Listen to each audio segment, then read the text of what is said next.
국민 여러분, 국회의장과 선배 동료원 여러분, 국무총리를 비롯한 국무위원 여러분, 더불어민주당 김광진 의원입니다. 평화를 사랑하는 국민 여러분, 요즘 언론을 통해서 보는 대한민국의 모습은 금방이라도 전쟁이 일어날 것 같고 남북 간의 군사적 대치가 극에 달하는 모습입니다. 남북 간 통일의 마중물로 작용하던 개성공단은 하루아침에 폐쇄되었고 개성공단 기업인들과 하청업체 직원들은 영문도 모른 채 길거리에 나앉게 되었습니다. 남북 간의 마지막 보루인 군사통신조차 폐쇄되었으며 정부는 연일 더 이상 대화는 없다는 말을 반복하고 있습니다. 대화를 포기한 제재와 압박은 목표를 상실한 전략입니다. 폐허 위의 통일이 아니라 공존과 번영 속에서 이루어지는 통일이 헌법적 가치이기 때문입니다. 철저한 대비와 방어를 통해 국민의 안전을 지키는 것도 중요한 일입니다만 과도하게 군사적 긴장을 높이고 국민들에게 사실을 왜곡하는 일도 일어나서는 안 될 것입니다.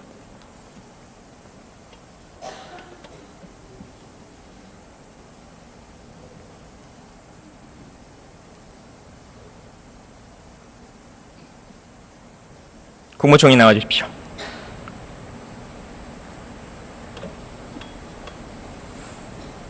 국무총리 나와 주십시오.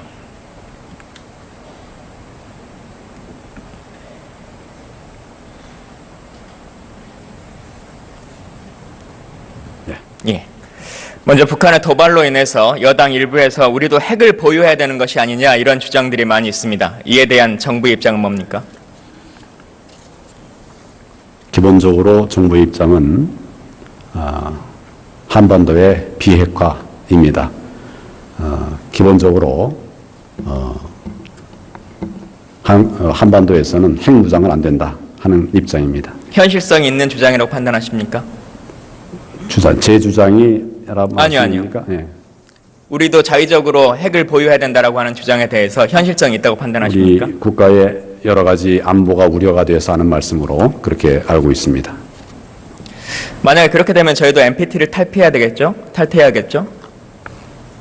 그럼 북한과 동일한 경제 제재가 있겠죠? 지금 저희는 한반도 비핵화의 기본 입장을 가지고 있습니다. 예. 북한의 군사적 도발 이후에 우리 정부가 꺼내든 것이 개성공단 폐쇄 그리고 사드 두 가지 문제인데요. 개성공단 폐쇄 문제는 앞서 김태년 의원께서 말씀 많이 하셨기 때문에 사드를 좀 설명드리겠습니다. 국민들이 보고 계시니까 조금 쉽게 이야기를 나누고 싶은데 사드라고 하는 것, 영어로 되어 있는 것인데 한글로 번역하면 정확히 어떻게 번역됩니까? 고고도 방어 미사일 시스템 방어 체계로 알고 있습니다. 예, 고고도 미사일 방인데 사실은 중요한 거 한 가지를 빠먹었습니다. 사드의 T, 첫 글자 T는 터미널이라고 하는 것인데요. 예. 터미널이 뭘 뜻하는지 아십니까? 예, 방어 단계. 예, 방어 단계죠. 미사일이 날아올 때 4개의 단계로 포물선을 그려서 날아옵니다. 수직하고 상승하고 중간 단계에서 하강해서 종말 단계로 떨어지는 것인데 사드는 그 종말 단계, 마지막 대기권을 진입했다가 떨어져서의 마지막 단계일 때 요격하는 고고도 미사일 체계인 것이죠. 그것이 막고자 하는 것은 ICBM이라고 하는 것입니다. 북한이 계속적으로 개발해 오고 있다라고 하는 것이 ICBM이라고 하는 것인데 이것을 뭐로 해석하십니까? ICBM.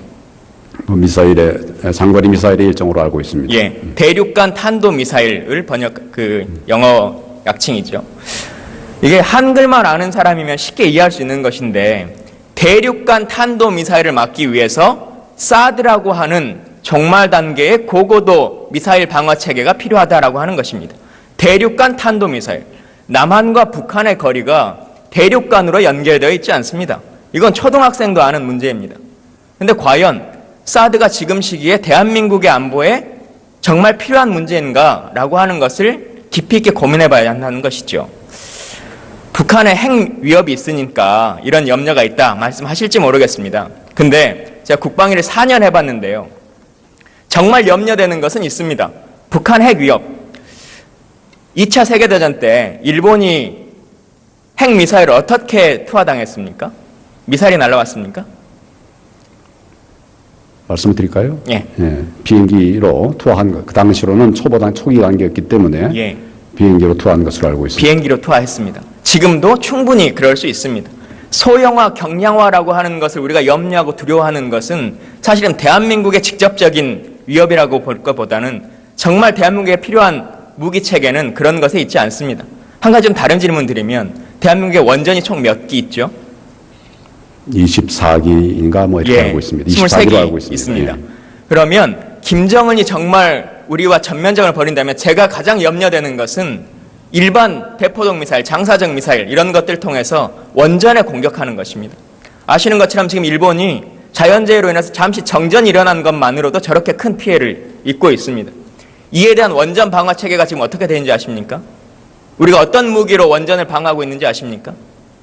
방어 시스템을 갖추고 있는 것으로 알고 있습니다. 예, 그 방어 시스템이라고 하는 것이 발칸포로 막고 있습니다.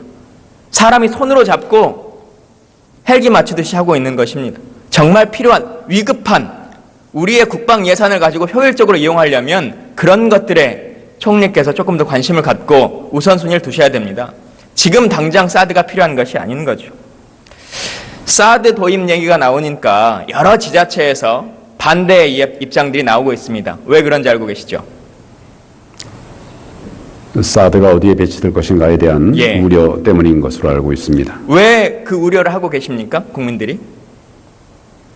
어떤 이유 때문에?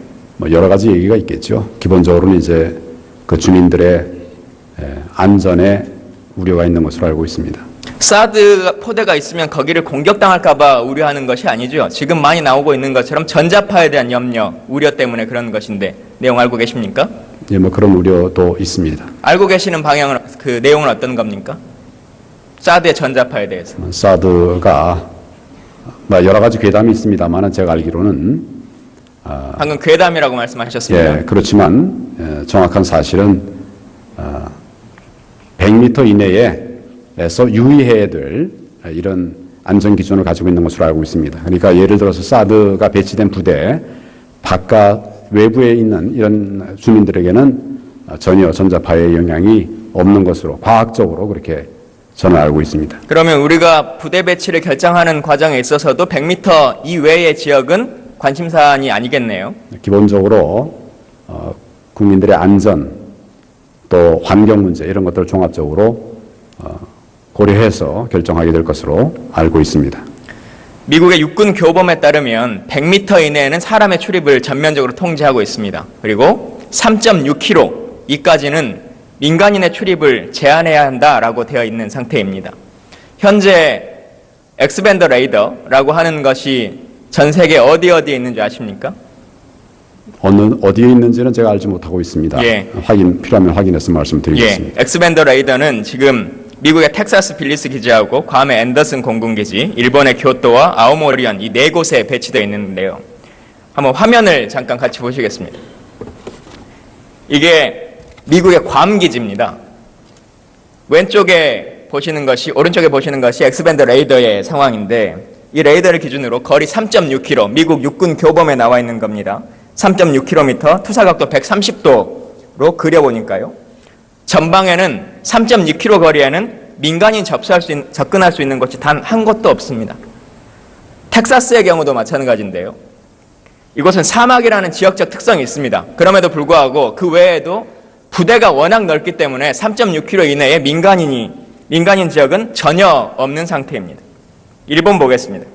일본의 교토와 아오모리현 두 곳도 마찬가지인데 이것은 바다를 인접해서 배치하고 있습니다. 역시 민간인 마을이 존재하지 않습니다. 하지만 우리나라는 많이 다르죠. 인구 밀도가 워낙 높고 지금 사드 포대가 배치될 수 있다고 거론되고 있는 대상지 모두가 민간인이 없는 곳을 찾기란 쉽지 않은 지역입니다. 이 상황에서도 총리께서는 100m만 문제되고 그 이후에는 상관이 없다 이런 생각을 그대로 갖고 계십니까? 안전에 대해서 검증된 최소한의 거리를 말씀을 드린 겁니다. 예. 주민들의 안전을 포괄적이고 또 충분하게 안전할 수 있도록 그렇게 검토하게 될 것으로 알고 있습니다.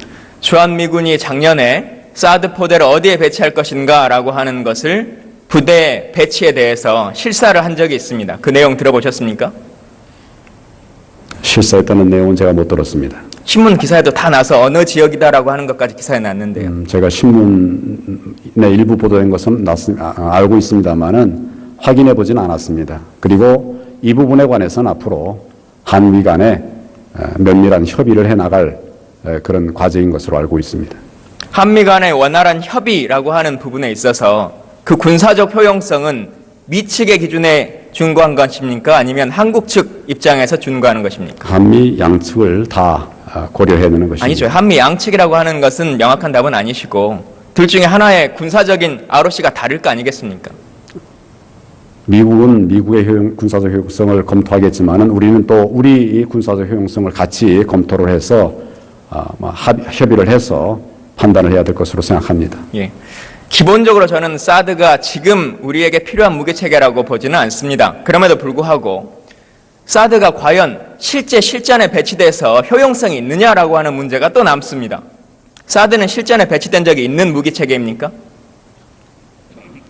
우리가 앞으로 우리나라에 설치하는 문제에 관해서 지금 협의를 시작한 이런 단계입니다. 이것이 실제로 어떻게 사용되어 갈 것인가 하는 부분에 제 관해서는 질문은 그 질문이 아닙니다. 그것에 관해서는 저희가 더 면밀히 연구를 하도록 그렇게 하겠습니다. 국방장관 잠깐 나와 주십시오.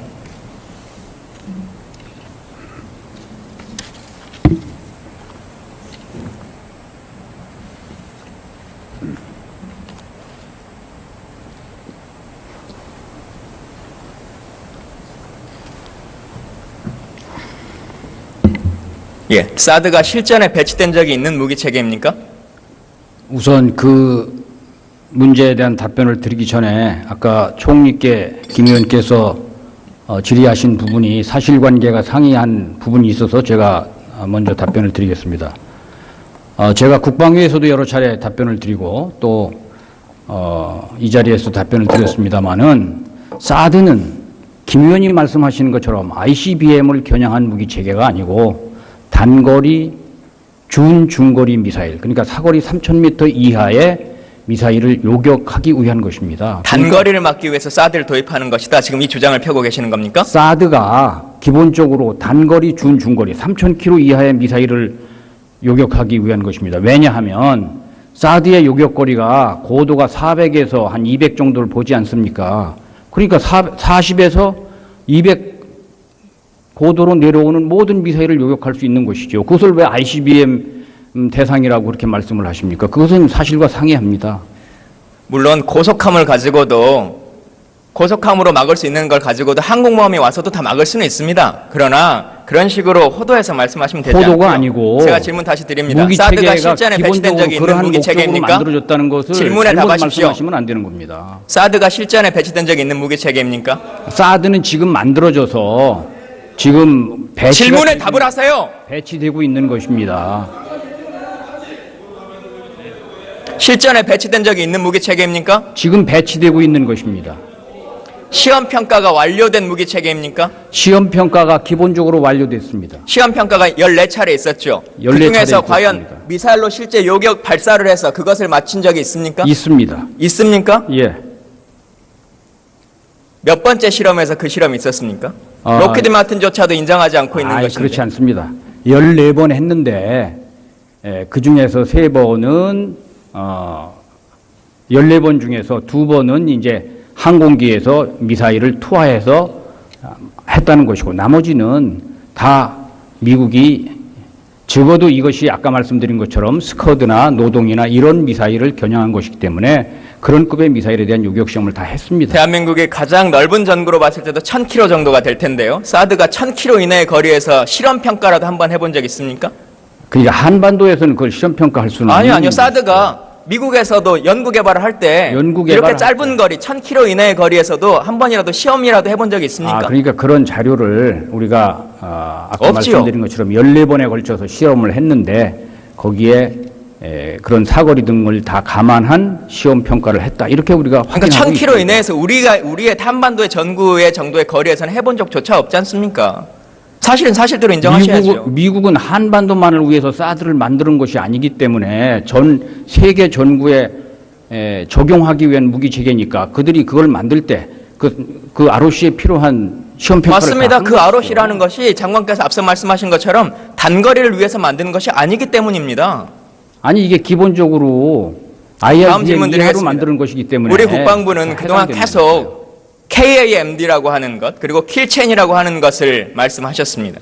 KAMD라고 하는 자체적인 방어 체계이지 미국의 MD 체제는 아니다 이렇게 말씀하셨는데 사드가 도입돼 오면 이것은 MD 체계를 편입으로 봐야 되는 거 아닙니까? 그렇지 않습니다. 왜 아닙니까?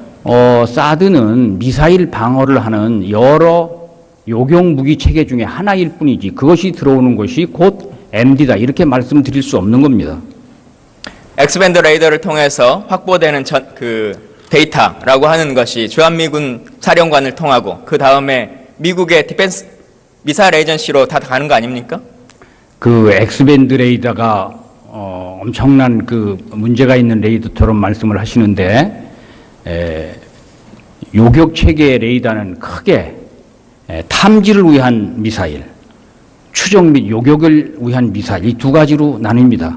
그래서 탐지를 하기 위해서는 멀리 보고 선명도는 낮으나 멀리 보는 그런 밴드를 운용하는 것이고 추적 및 요격을 하기 위한 것은 짧게 보고 그 대신 선명하게 보는 밴드를 적용하는 것입니다. 그러니까 사드는 그런 목적에 적용하기 위해서 X밴드를 적용하는 것이고 그린파이는 우리가 가지고 있는 그린파이는 멀리 보기 위해서 그렇죠. L밴드를 사용하는 것입니다. 그뿐의 차이지.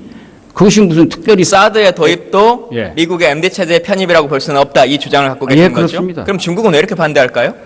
글쎄 중국은 제가 봤을 때는 뭐 여러 가지 이유가 있으리라고 봅니다.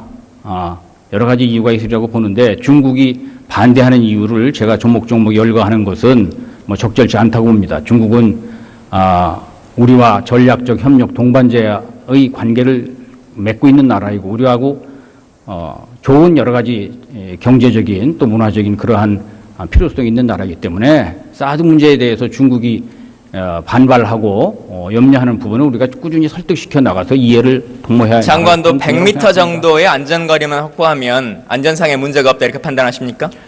그것도 오해가 있을까 제가 좀 부연 설명을 드리면 사드는 기본적으로 요격하기 위한 레이더이기 때문에 최소 고각을 5도를 놓고 보통 한 7.5도 정도로 하늘을 향해서 이렇게 미사일을 탄도를 추적하기 위해서 배치를 합니다. 그렇기 때문에 사실 그 레이더로부터 5도 내지 이하는 전혀 전파의 영향을 안 받는 겁니다. 그러니까 어떤 산의 능선이나 정상 부분에 배치를 한다면 그 밑에 지역은 주민이 살아도 이상이 전혀 없는 우리가 겁니다. 고압 송전탑, 이 송전탑의 밑에도 전자파가 있다고 다 보상을 하지 않습니까? 그러니까 송전탑 밑에는 그렇게 하겠죠. 예, 말씀하신 것처럼 그것이 고각으로 위로 발사된다 할지라도 그 밑에 있는 지역에 있는 사람들이 전자파 영향을 받는 것이지요. 상식의 범위 아닙니까? 그것은 그래서 우리가 이제 100m라고 하고 그다음에 교범에 의하면 인원은 100m, 그다음에 장비는 500m, 항공기는 민항 항공기는 한 2.4km, 군용 항공기는 5.5km 이렇게 그 위험 각도를 설명을 하는 것인데 주의 각도를 설명하는 것인데 그것이 기본적으로 우리 법규에 또는 국제적인 그러한 기준치에 다 합당하는 범위 내에 있다 이렇게 우리가 파악하고 있습니다. 군용 항공기가 5.5km라고 말씀하셨으니까요. 예. 사드가 도입돼 오면 현재 있는 주한미군 기지라거나 아니면 우리의 기지 이 안에서는 배치할 수 없는 것이죠. 새로운 기지가 필요한 거죠. 그것은 그렇게 단정적으로 말씀드릴 수가 없는 것이고 아까 몇 가지 사례를 김 의원님께서 내셨는데 5.5km나 민용 항공기 2.4km는 사드의 레이더 빔 방사 시간 동안 통제가 되는 겁니다. 자동적으로 그렇게 연락이 돼서. 레이더 X밴드 레이더가 도입돼 오면 항상 켜놓는 것이 그게 아니고 항상 켜놓는 것이 아닙니다. 가끔만 킬 겁니까? 그것은 이제 이 장거리를 보는 레이더는 더 많이 키죠. 우리가 가지고 있는 그린파인 레이더 같은 것은 오랜 시간 방사를 합니다.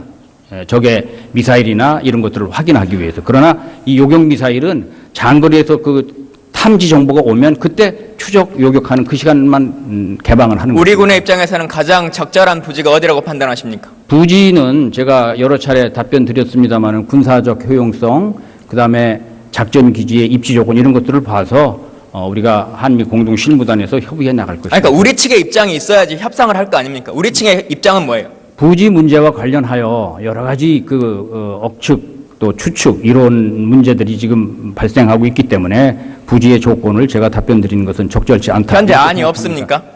우리 측에 안이 없습니까? 안이 없는 것이 아니고 답변 있습니까? 드리는 것이 적절치 않다고 생각합니다. 안이 있으세요? 안은 공동 실무단에서 앞으로 협의를 해나갈 것입니다. 아니, 그러니까 실무단에 협상을 하려면 우리 측의 안은 있어야죠. 상대가 있으니까. 그것은 뭐 저희들이 생각하는 바가 있습니다. 생각하는 바가 있습니까? 예. 들어가십시오. 통일부 장관 나오십시오.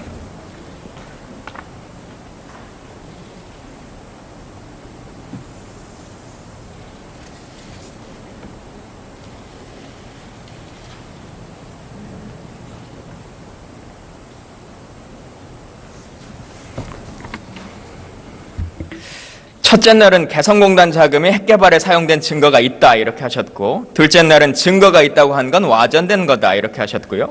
셋째 날은 와전됐다고 한 건 취지가 왜곡된 거다 이렇게 하셨는데, 오늘 방금 다시 또 첫날로 돌아가셨어요. 개성공단 자금 핵개발에 사용된 증거가 있다. 증거 있습니까? 제가 거듭 말씀드리지만 여러 경로를 파악한 바에 따르면은 개성공단으로 들어간 여러 경로 어디로 파악하셨습니까? 국정원에 확인하셨습니까? 예, 그 경로까지는 말씀드릴 수 국정원에 없고요. 확인하셨습니까? 예, 뭐 관련기관 다 확인한 거지만 그 경로까지는 말씀드릴 수 없고요. 정부의 입장 그리고 정부의 그 돈이 39호실로 흘러간 것입니까? 예, 39호실과 서기실 등으로 들어갔고 그렇게 들어간 돈은 다른 외와 함께 핵 개발, 미사일 개발, 또 사치품, 또 치적 사업 등에 쓰인다라고 분명히 말씀을 드렸습니다. 39호실로 흘러간 것이 맞다. 예, 39호실과 서기실 이 양쪽으로 흘러들어가는 것으로 파악하고 있습니다. 국무위원회 일원으로서 계속 이렇게 말바꾸기를 하고 계신데 스스로 말바꾸기를 하고 있다는 것에 대해서도 인정하지 않고 계시죠? 예, 말 바꾼 적은 없고요. 다만 제가 사용한 표현에 대해서 좀 그 오해가 있어서 그 부분을 설명드렸습니다. 그건 거의 국민을 지금 기만하고 계시는 것이죠. 최소한의 학자적 양심에도 넘어서는 거 아닙니까? 전혀 그렇지 않습니다. 학자적 양심, 제 인격을 걸고 그렇게 기만을 하거나 한 적은 전혀 없습니다. 다만 그 과정에서 제 설명이 매끄럽지 않은 부분은 있을 거라고 생각을 해서 그 부분에 대해서는 외통위에서도 말씀을 드렸습니다. 하지만 제 진위는 앞서 말씀드린 그런 부분이고 그것을 설명하는 과정에서 매끄럽지 않은 부분이 있었다는 점은 다시 한번 말씀드립니다. 예, 들어가십시오. 총리 나와주십시오. 총리 나와주십시오.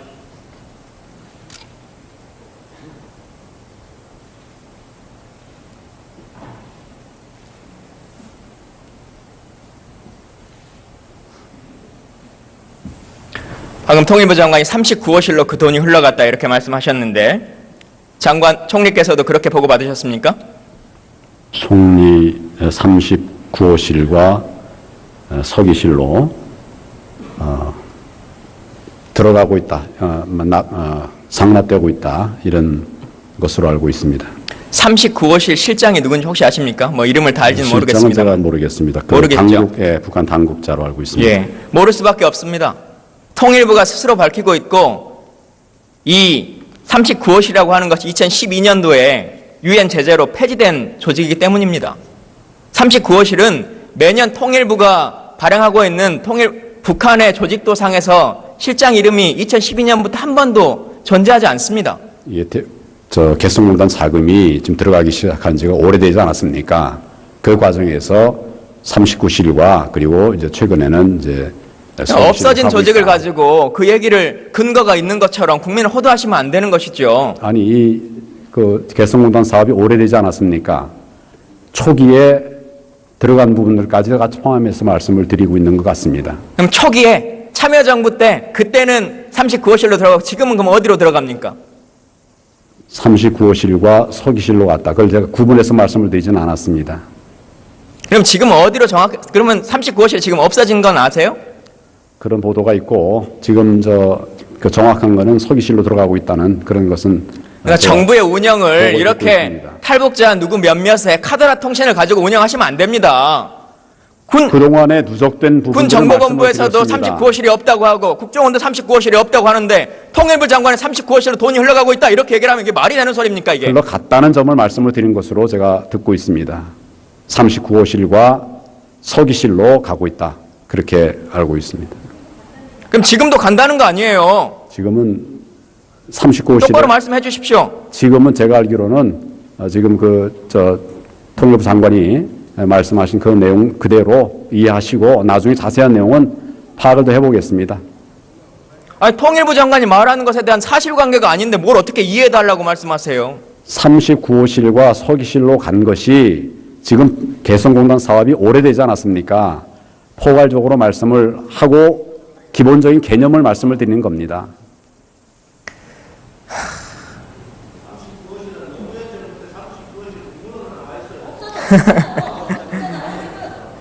참, 이명박 대통령이 들으시면 가슴 아프시겠어요. 이명박 대통령 투명인간 같으세요.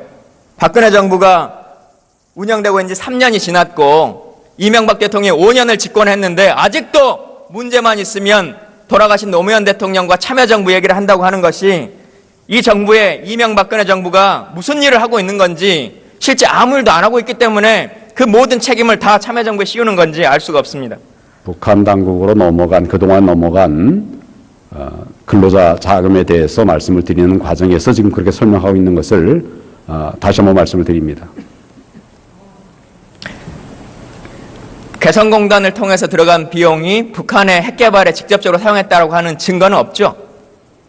기본적으로 말씀드린 것처럼 개성공단의 근로자들에게 지급된 돈이 말씀드린 노동당 서기실로 들어가고 있고 그것이 통치자금과 그리고 핵개발자금 그 외에 다른 용도로 사용되고 있는 것으로 파악하고 내용을 있습니다. 모르시니까 계속 물어봐 봐야 안 될 것 같고요. 다른 질문 하겠습니다.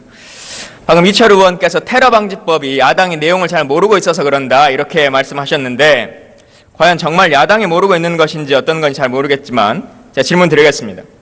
테러에 대한 위협 많이 있다라고 하고 대통령께서는 민중집회가 있어도 테러방지법 얘기를 하시고 북한 핵실험이 있어도 테러방지법 얘기를 하시고 끊임없이 기승전 테러방지법 말씀하시는데 테러방지법으로 북한 핵실험 막을 수 있습니까? 연관이 있습니까? 그런 하나하나의 종합적인 노력들을 모아서 북한의 테러방지법상에 북한이 테러 집단으로 인정되고 있습니까? 뭐라고 말씀하셨습니까? 테러방지법이 만약에 제정되면 예. 북한이 테러 집단으로 규정하고 있습니까? 북한을? 법이 어떻게 규정되는가에 따라서 달라지지 않겠습니까? 법이 지금 만들어져 가고 있는 점을 우리 의원들께서 같이 협조를 해 주시기 그럼 바랍니다. 총리께서는 포함해야 된다라고 보시는 겁니까? 국회에서 충분하게 논의해 주시길 바랍니다. 여야간이 논의되고 있는 과정은 유엔에서 정한 테러 집단만을 테러 단체로 규정하고 있습니다. 테러가 이렇게 걱정이고 염려다 이렇게 말씀하셨는데 총리께서는 우리나라에는 테러와 관련한 기구나 회의가 없다고 판단하고 계십니까? 기구나 회의 있습니다. 있죠? 아까 우리 이철 의원도 말씀하셨지만 기본적으로 대테러 업무 국정원에서 하게 돼 있고 또 법무부에도 테러 범정부 차원의 기구는 뭐가 있습니까? 대책을 만들어가고 있습니다. 범정부 차원의 기구. 범정부 차원의 기구를 어떤 형태를 말씀하시는 건지 모르겠는데 상시적인 그런 기구는 따로 없습니다. 우리나라는 1982년도부터 34년 전부터 국가 테러 대책 회의라고 하는 기구가 있습니다. 그러니까 그런 그 기구가 회의체들은 국가정보원, 있습니다. 경찰청, 법무부, 국세청 11개의 부처가 같이 하고 있습니다. 그 기구의 의장이 누군지 아십니까? 법률상의 의장이 누군지 아세요? 정확하게 모르겠습니다. 확인해 보겠습니다. 의장이 국무총리입니다. 네, 총리로 알고 있습니다. 네.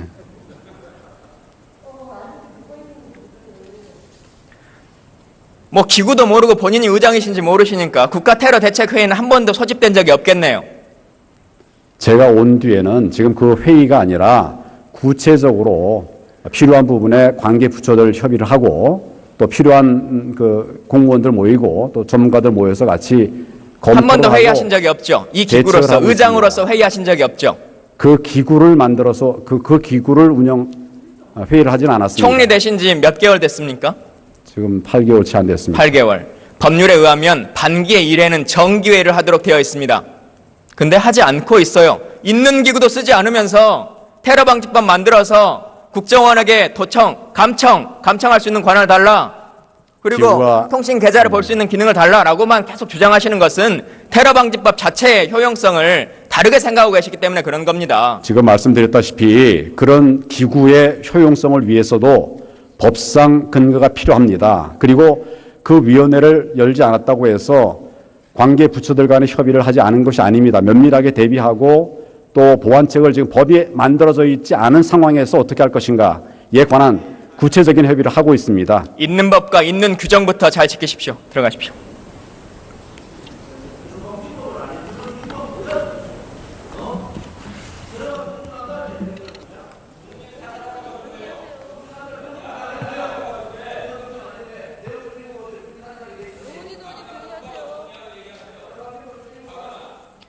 사랑하고 존경하는 국민 여러분, 안보에는 여야가 없고 안보는 정쟁의 도구가 될 수 없으며 국민의 두려움을 팔아 특정한 집단의 이익을 얻으려 해서도 안 되며 그 불안을 틈타 밀려있던 수건 사업을 해결하기 위한 도구로 악용해서도 안 됩니다. 제재 일변도의 대북 정책은 효과를 발휘하지 못합니다. 그동안의 제재를 통해서도 끊임없이 북한이 핵실험과 ICBM 개발, SMBL 개발을 해오고 있음이 이것을 증명합니다. 전면적인 패러다임의 전환을 해야 합니다. 대화와 협력을 통해서 북한이 대한민국과 국제사회에 의존하도록 만들어야 합니다. 상대에게 닿지도 않는 회초리를 계속 휘두르는 것만으로, 그래서 나는 뭔가를 하고 있다라고 하는 자의만으로 국민의 생명과 안전을 지킬 수는 없습니다. 평화의 길로 나아가야 합니다. 평화로 가는 길은 없습니다. 평화 그 자체가 길이기 때문입니다. 경청해 주셔서 감사합니다. 보지는 않습니다. 그럼에도 불구하고 사드가 과연 실전에 배치돼서 효용성이 있느냐라고 하는 문제가 또 남습니다. 사드는 실전에 배치된 적이 있는 무기 체계입니까? 우리가 앞으로 우리 나라에 설치하는 문제에 관해서 지금 협의를 시작한 이런 단계입니다. 이것이 실제로 어떻게 사용되어 갈 것인가 하는 부분에 아니, 제 관해서는 질문은 그 질문이 아닙니다. 그것에 관해서는 저희가 더 면밀히 연구를 하도록 그렇게 하겠습니다. 국방장관 잠깐 나와 주십시오.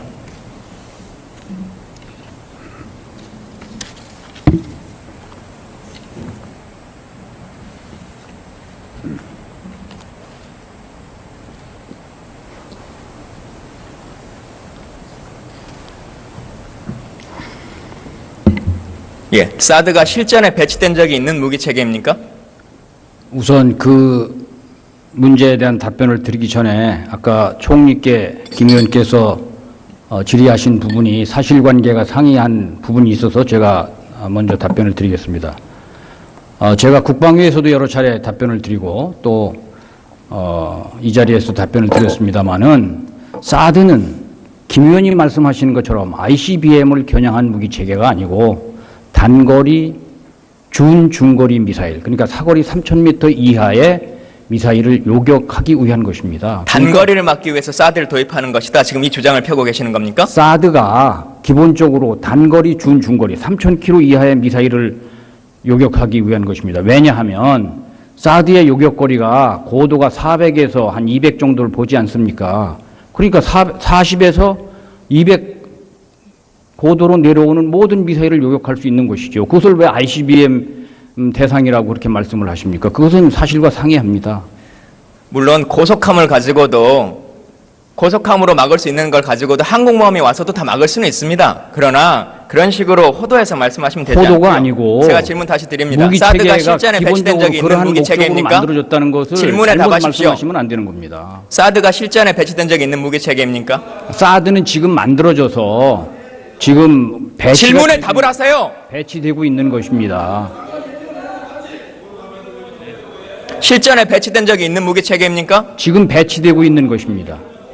시험 평가가 완료된 무기 체계입니까? 시험 평가가 기본적으로 완료됐습니다. 시험 평가가 14차례 있었죠. 14차례 그중에서 과연 있었습니다. 미사일로 실제 요격 발사를 해서 그것을 맞춘 적이 있습니까? 있습니다. 있습니까? 예. 몇 번째 실험에서 그 실험이 있었습니까? 아, 로키드 마틴조차도 인정하지 않고 있는 것인데. 그렇지 않습니다. 14번 했는데 그 중에서 3번은 14번 중에서 2번은 이제 항공기에서 미사일을 투하해서 했다는 것이고 나머지는 다 미국이 적어도 이것이 아까 말씀드린 것처럼 스커드나 노동이나 이런 미사일을 겨냥한 것이기 때문에 그런 급의 미사일에 대한 요격 시험을 다 했습니다. 대한민국이 가장 넓은 전구로 봤을 때도 1000km 정도가 될 텐데요. 사드가 1000km 이내의 거리에서 실험 평가라도 한번 해본 적 있습니까? 그러니까 한반도에서는 그걸 실험 평가할 수는 아니요, 없는 아니요. 사드가 미국에서도 연구 개발을 할 때 이렇게 짧은 거리, 1000km 이내의 거리에서도 한 번이라도 시험이라도 해본 적이 있습니까? 그러니까 그런 자료를 우리가 아까 없지요. 말씀드린 것처럼 14번에 걸쳐서 실험을 했는데 거기에 그런 사거리 등을 다 감안한 시험 평가를 했다. 이렇게 우리가 그러니까 확인하고 1000km 있습니다. 이내에서 우리의 한반도의 전구의 정도의 거리에서는 해본 적조차 없지 않습니까? 사실은 사실대로 인정하셔야죠. 미국은 한반도만을 위해서 사드를 만드는 것이 아니기 때문에 전 세계 전구에 적용하기 위한 무기 체계니까 그들이 그걸 만들 때 그 ROC에 필요한 시험 평가를 맞습니다. 그 ROC라는 것이 장관께서 앞서 말씀하신 것처럼 단거리를 위해서 만드는 것이 아니기 때문입니다. 아니 이게 기본적으로 다음 IRBM 질문 이하로 드리겠습니다. 만드는 것이기 때문에 우리 국방부는 그동안 해당되는 계속 KAMD라고 하는 것 그리고 킬체인이라고 하는 것을 말씀하셨습니다. KAMD라고 하는 자체적인 방어 체계이지 미국의 MD 체제는 아니다 이렇게 말씀하셨는데 사드가 도입돼 오면 이것은 MD 체계를 편입으로 봐야 되는 거 아닙니까? 그렇지 않습니다. 왜 아닙니까? 사드는 미사일 방어를 하는 여러 요격 무기 체계 중에 하나일 뿐이지 그것이 들어오는 것이 곧 MD다 이렇게 말씀드릴 수 없는 겁니다. 엑스밴드 레이더를 통해서 확보되는 데이터라고 하는 것이 주한미군 사령관을 통하고 그 다음에 미국의 디펜스 미사일 에이전시로 다 가는 거 아닙니까? 그 엑스밴드 레이더가 엄청난 그 문제가 있는 레이더처럼 말씀을 하시는데 요격 체계의 레이더는 크게 탐지를 위한 미사일, 추적 및 요격을 위한 미사일 이 두 가지로 나뉩니다. 그래서 탐지를 하기 위해서는 멀리 보고 선명도는 낮으나 멀리 보는 그런 밴드를 운용하는 것이고 추적 및 요격을 하기 위한 것은 짧게 보고 그 대신 선명하게 보는 밴드를 적용하는 것입니다. 그러니까 사드는 그런 목적에 적용하기 위해서 X밴드를 적용하는 것이고 그린파이는 우리가 가지고 있는 그린파이는 멀리 보기 위해서 그렇죠. L밴드를 사용하는 것입니다. 그뿐의 차이지. 그것이 무슨 특별히 사드의 도입도 예. 미국의 MD 체제의 편입이라고 볼 수는 없다. 이 주장을 갖고 계신 거죠? 그렇습니다. 그럼 중국은 왜 이렇게 반대할까요? 글쎄 중국은 제가 봤을 때는 뭐 여러 가지 이유가 있으리라고 봅니다. 여러 가지 이유가 있으리라고 보는데 중국이 반대하는 이유를 제가 조목조목 열거하는 것은 뭐 적절치 않다고 봅니다. 중국은 우리와 전략적 협력 동반자의 관계를 맺고 있는 나라이고 우리하고 좋은 여러 가지 경제적인 또 문화적인 그러한 필요성이 있는 나라이기 때문에 사드 문제에 대해서 중국이 반발하고 염려하는 부분을 우리가 꾸준히 설득시켜 나가서 이해를 도모해야 장관도 100m 정도의 안전거리만 확보하면 안전상의 문제가 없다 이렇게 판단하십니까?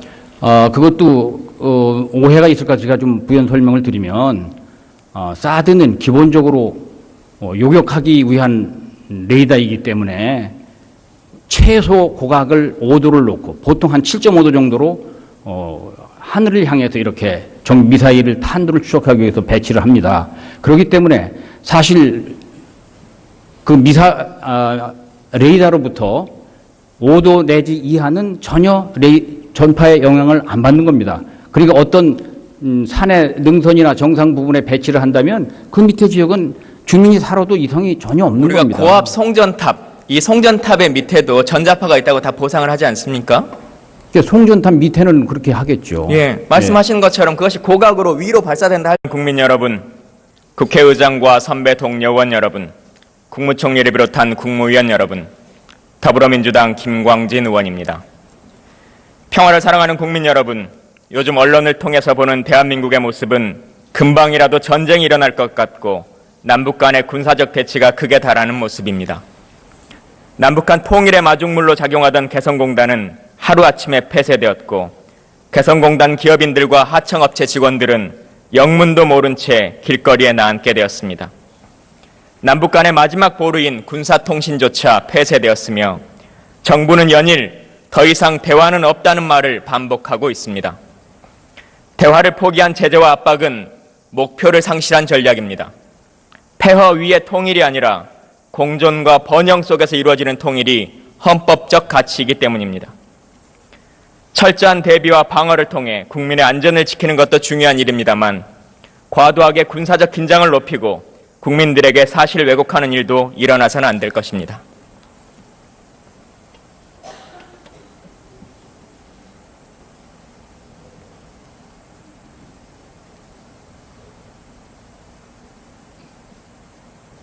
국무총리 나와 주십시오.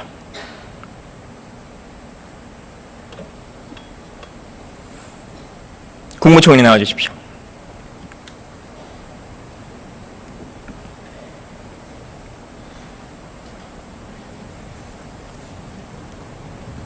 예.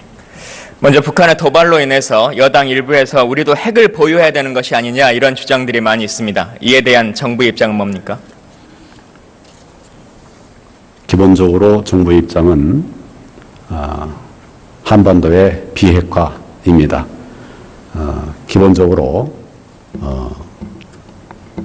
한반도에서는 핵무장은 안 된다 하는 입장입니다. 현실성이 있는 주장이라고 판단하십니까? 제 주장이라고 아니요. 네. 우리도 자의적으로 핵을 보유해야 된다라고 하는 주장에 대해서 현실성이 있다고 판단하십니까? 우리 국가의 여러 가지 안보가 우려가 돼서 하는 말씀으로 그렇게 알고 있습니다. 만약에 그렇게 되면 저희도 NPT를 탈퇴해야겠죠? 그럼 북한과 동일한 경제 제재가 있겠죠?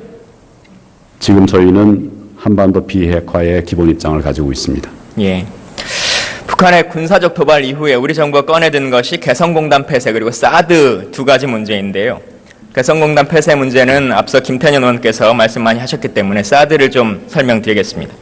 국민들이 보고 계시니까 조금 쉽게 이야기를 나누고 싶은데 사드라고 하는 것, 영어로 되어 있는 것인데 한글로 번역하면 정확히 어떻게 번역됩니까? 고고도 방어 미사일 시스템 방어 체계로 알고 있습니다. 예, 고고도 미사일 방인데 사실은 중요한 거 한 가지를 빠먹었습니다. 사드의 T, 첫 글자 T는 터미널이라고 하는 것인데요. 예. 터미널이 뭘 뜻하는지 아십니까?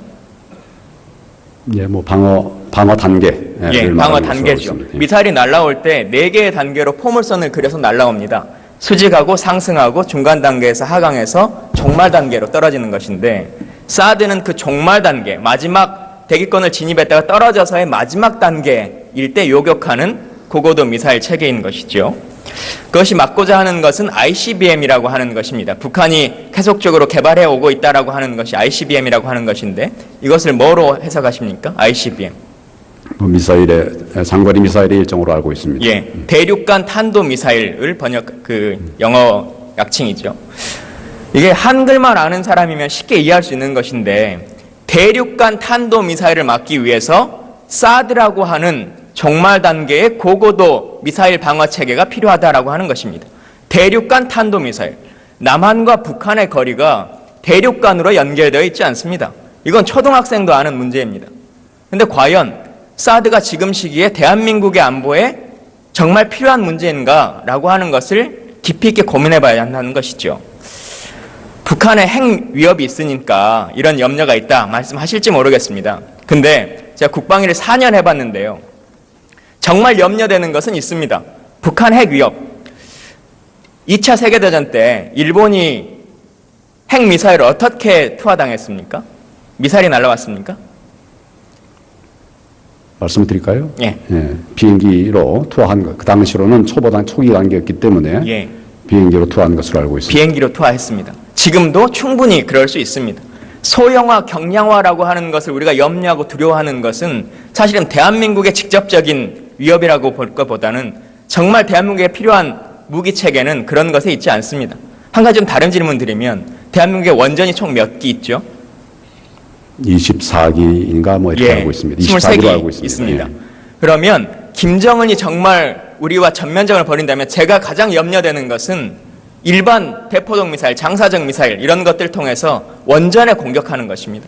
아시는 것처럼 지금 일본이 자연재해로 인해서 잠시 정전이 일어난 것만으로도 저렇게 큰 피해를 입고 있습니다. 이에 대한 원전 방어 체계가 지금 어떻게 되는지 아십니까? 우리가 어떤 무기로 원전을 방어하고 있는지 아십니까? 방어 시스템을 갖추고 있는 것으로 알고 있습니다. 예, 그 방어 시스템이라고 하는 것이 발칸포로 막고 있습니다. 사람이 손으로 잡고 헬기 맞추듯이 하고 있는 것입니다. 정말 필요한 위급한 우리의 국방 예산을 가지고 효율적으로 이용하려면 그런 것들에 총리께서 조금 더 관심을 갖고 우선순위를 두셔야 됩니다. 지금 당장 사드가 필요한 것이 아닌 거죠. 사드 도입 얘기가 나오니까 여러 지자체에서 반대의 입장들이 나오고 있습니다. 왜 그런지 알고 계시죠? 사드가 어디에 배치될 것인가에 대한 예. 우려 때문인 것으로 알고 있습니다. 왜 그 우려를 하고 계십니까? 국민들이? 어떤 이유 때문에? 뭐 여러 가지 얘기가 있겠죠. 기본적으로는 이제 그 주민들의 안전에 우려가 있는 것으로 알고 있습니다. 사드 포대가 있으면 거기를 공격당할까 봐 우려하는 것이 아니죠. 지금 많이 나오고 있는 것처럼 전자파에 대한 염려, 우려 때문에 그런 것인데 내용 알고 계십니까? 예, 뭐 그런 우려도 있습니다. 알고 계시는 방향은 그 내용은 어떤 겁니까? 사드의 전자파에 대해서. 사드가 뭐 여러 가지 괴담이 있습니다만 제가 알기로는 방금 괴담이라고 말씀하셨습니다. 예, 그렇지만 정확한 사실은 100m 이내에서 유의해야 될 이런 안전 기준을 가지고 있는 것으로 알고 있습니다. 그러니까 예를 들어서 사드가 배치된 부대 바깥 외부에 있는 이런 주민들에게는 전혀 전자파의 영향이 없는 것으로 과학적으로 그렇게 저는 알고 있습니다. 그러면 우리가 부대 배치를 결정하는 과정에 있어서도 100m 이외의 지역은 관심사안이 아니겠네요. 기본적으로 국민들의 안전 또 환경 문제 이런 것들을 종합적으로 고려해서 결정하게 될 것으로 알고 있습니다. 미국의 육군 교범에 따르면 100m 이내에는 사람의 출입을 전면적으로 통제하고 있습니다. 그리고 3.6km 이까지는 민간인의 출입을 제한해야 한다라고 되어 있는 상태입니다. 현재 엑스밴더 레이더라고 하는 것이 전 세계 어디에 있는지 아십니까? 어디에 있는지는 제가 알지 못하고 있습니다. 예. 필요하면 확인해서 말씀드리겠습니다. 엑스밴더 레이더는 지금 미국의 텍사스 빌리스 기지하고 괌의 앤더슨 공군기지, 일본의 교토와 아오모리현 이 네 곳에 배치되어 있는데요. 한번 화면을 잠깐 같이 보시겠습니다. 이게 미국의 괌 기지입니다. 왼쪽에 보시는 것이, 오른쪽에 보시는 것이 엑스밴더 레이더의 상황인데 이 레이더를 기준으로 거리 3.6km, 미국 육군 교범에 나와 있는 겁니다. 3.6km, 투사각도 130도로 그려보니까요. 전방에는 3.6km 거리에는 민간인 접근할 수 있는 곳이 단 한 곳도 없습니다. 텍사스의 경우도 마찬가지인데요. 이곳은 사막이라는 지역적 특성이 있습니다. 그럼에도 불구하고 그 외에도 부대가 워낙 넓기 때문에 3.6km 이내에 민간인 지역은 전혀 없는 상태입니다. 일본 보겠습니다. 일본의 교토와 아오모리현 두 곳도 마찬가지인데 이곳은 바다를 인접해서 배치하고 있습니다. 역시 민간인 마을이 존재하지 않습니다. 하지만 우리나라는 많이 다르지요. 인구 밀도가 워낙 높고 지금 사드 포대가 배치될 수 있다고 거론되고 있는 대상지 모두가 민간인이 없는 곳을 찾기란 쉽지 않은 지역입니다. 이 상황에서도 총리께서는 100m만 문제되고 그 이후에는 상관이 없다 이런 생각을 그대로 갖고 계십니까? 안전에 대해서 검증된 최소한의 거리를 말씀을 드린 겁니다. 예. 주민들의 안전을 포괄적이고 또 충분하게 안전할 수 있도록 그렇게 검토하게 될 것으로 알고 있습니다. 주한미군이 작년에 사드 포대를 어디에 배치할 것인가라고 하는 것을 부대 배치에 대해서 실사를 한 적이 있습니다. 그 내용 들어보셨습니까? 실사했다는 내용은 제가 못 들었습니다. 신문 기사에도 다 나서 어느 지역이다라고 하는 것까지 기사에 났는데요. 제가 신문의 일부 보도된 것은 알고 있습니다만은 확인해 보진 않았습니다. 그리고 이 부분에 관해서는 앞으로 한미 간에 면밀한 협의를 해나갈 그런 과제인 것으로 알고 있습니다. 한미 간의 원활한 협의라고 하는 부분에 있어서 그 군사적 효용성은 미 측의 기준에 준거한 것입니까? 아니면 한국 측 입장에서 준거하는 것입니까? 한미 양측을 다 고려해야 되는 것입니다. 아니죠. 한미 양측이라고 하는 것은 명확한 답은 아니시고 둘 중에 하나의 군사적인 ROC가 다를 거 아니겠습니까? 미국은 미국의 군사적 효용성을 검토하겠지만은 우리는 또 우리 군사적 효용성을 같이 검토를 해서 협의를 해서 판단을 해야 될 것으로 생각합니다. 예. 기본적으로 저는 사드가 지금 우리에게 필요한 무기 체계라고